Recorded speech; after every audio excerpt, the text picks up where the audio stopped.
Well, hello indie people, how are you guys doing? Now today I'm here to talk about how to stop an autistic shutdown. Now a shutdown is when an autistic person becomes really overwhelmed with a situation and we just start to become withdrawn into ourselves. So today I just really wanted to talk about some helpful things that have helped me stop autistic shutdowns from happening, to hopefully help you or maybe someone that you know. But if you're brand new to the channel and you want to learn more about autism, make sure you hit the subscribe button and that notification bell so you don't miss out on any future autism content. Now the first way to stop an autistic shutdown is really to give us time. A shutdown for me will occur when I'm in a really busy environment sometimes and I just don't know how to really articulate my thoughts and process stuff. You know, if I'm talking to a lot of people for an extended amount of time, then it becomes really draining and I just start to shut down. That's what it's like for me personally when it comes to shutdowns. So really, to avoid a shutdown, to stop it from happening, really it's a case of just giving yourself time, giving the autistic person time, just to be able to adjust to that situation and just not forcing a situation onto us, really. You know, it's just all about giving us that time to process what's happening around us. Time to be able to process what's happening around us will really help avoiding shutdowns. Another way to stop a shutdown, and this really works for me, try not to overload us with a lot of things. For me, I get in this mindset of shutting down when there's so much going on. A really recent example, I was at work and there was so much going on. Like I had to do this and I had to do that and this and that. There'll be days where I'm able to manage all of these things, don't get me wrong, but on that particular day, it wasn't working out very well for me. I couldn't think. So really what I did in that situation was say to myself, right, what do I need to do? So I was giving myself time. And really with the other stuff, I was able to ask my co-workers if they were able to help me out with that, and they were. And that really alleviated the pressure for me. In a real life scenario, if there's a lot going on, maybe think about doing things gradually, but also try not to do more than what you can handle, because that's where my fault is. I take so much on that it just gets too much and I just dive, kind of like a diver jumping off a board.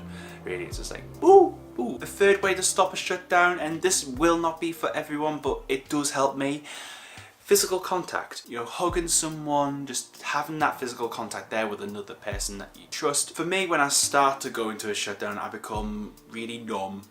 Like just everything becomes really numb, like all of the senses and stuff, and it gets a bit upsetting for me. I don't know if this is the same with everyone else, but for me, a shutdown can be incredibly lonely as an experience for me.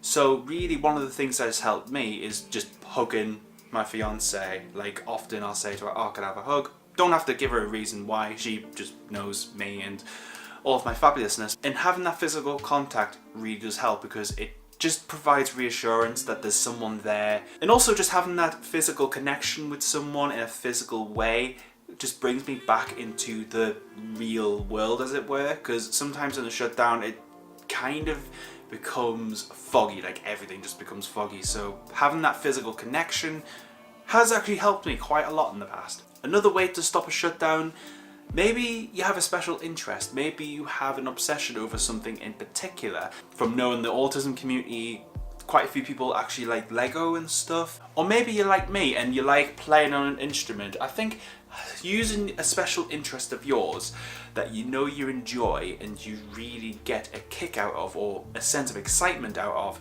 can actually really help. Because it's an interest, it's something that you love, and for autistic people, having things that are familiar to us really does help. I mean, when I'm going through a shutdown, if I feel able to, I'll play on my guitar. Or if I feel unable to do anything because of the shutdown, because that can happen, it's just simple little things that you can do around the house that you enjoy can actually really help. It could be as tiny as organising your favourite Lego, for example. Just something like that, something you have an interest in.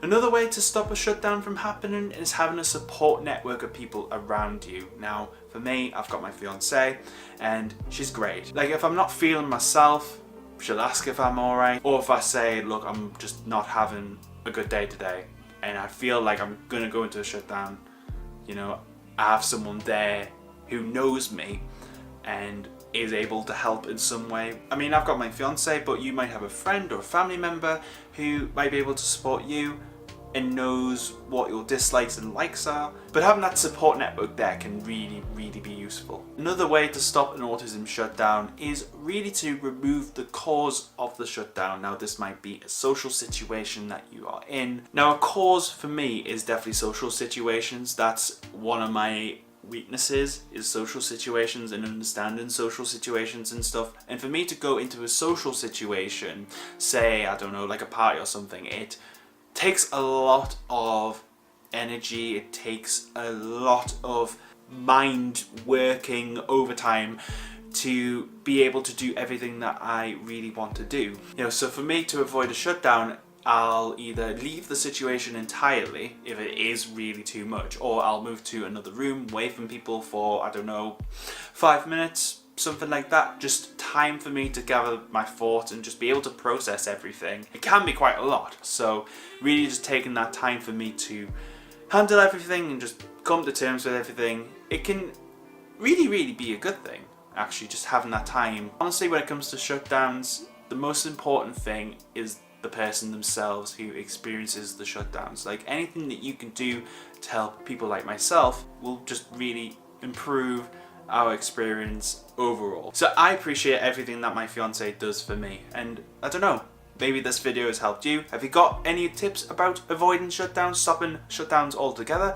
Definitely leave them down below for me. It'd be great to have a conversation. But if you found the video helpful, then give it a thumbs up, subscribe, hit that notification bell. Stay you, stay indie. Have a great day, guys, and I'll see you all very soon.